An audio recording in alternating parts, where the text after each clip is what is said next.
Alors, bonjour et bienvenue à tous dans cette formation de base Vue.js offerte par le blog Développement Web Facile. Donc ici, on va voir en fait vraiment les bases de Vue.js. On va tout de suite passer à la formation avec un petit récapitulatif de ce qui va être expliqué. On va voir vraiment un rapide coup d'œil sur l'évolution du web pour ceux qui sont plus du développement Windows que du développement web. On va voir qu'est-ce que c'est Vue.js exactement, comment préparer son environnement de développement. Le binding, unidirectionnel, bidirectionnel, ce sera expliqué à ce moment-là.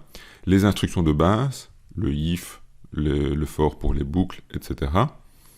Les composants, et alors deux petits bonus, comment valider un formulaire dans Vue.js, sans librairie vraiment en Vue.js pur, et avec deux librairies qui existent et qui sont faites pour ça, et comment traduire son site en Vue.js avec la librairie i18n. On va tout de suite commencer par une brève évolution, un bref explicatif sur l'évolution du web. Donc, tout d'abord, on avait les pages statiques. Notre PC faisait une demande au web, à travers le web pour appeler un serveur web. Le serveur web nous renvoyait la page telle qu'elle. On faisait des appels, on recevait une page qui était statique, c'était toujours la même. Puis sont venues les pages dynamiques. Là, on envoyait une requête HTTP au serveur web, et le serveur web, qu'est-ce qu'il faisait ?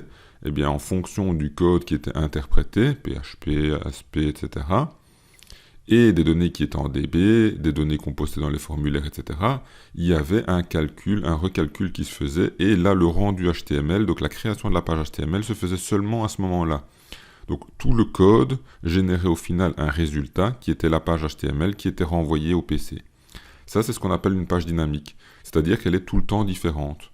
Il peut y avoir, ça peut par exemple être une recherche, quand vous faites une recherche sur Amazon, il vous affiche différentes données. Le résultat de ces données calculé côté serveur. Tandis qu'avant, quand on avait une page que peu importe le moment où on l'appelait, peu importe comment on l'appelait, elle revenait toujours de la même manière, une page avec toujours le même texte, la même image, etc., c'était une page statique. Alors là, je vous parle des pages dynamiques, côté serveur, c'est-à-dire que le côté dynamique est côté serveur. Nous, ici, ce qui va nous intéresser avec Vue.js, c'est le côté client. Côté client, qu'est-ce qu'on a ? On a l'HTML, donc c'est-à-dire le résultat qu'on reçoit, tout ce qui est CSS, donc la présentation, couleur, style de bordure, police de caractère, animation, etc. Et on a aussi tout ce qui est JavaScript. C'est du code exécuté côté client, pour calculer, modifier l'affichage sans tout recharger, pour faire des appels vers le serveur en ne rafraîchissant vraiment qu'une partie de l'affichage dont on a besoin, pour faire des appels asynchrones, etc. Donc là, on a vraiment, et on peut aussi limiter les appels au serveur pour augmenter la vitesse de traitement.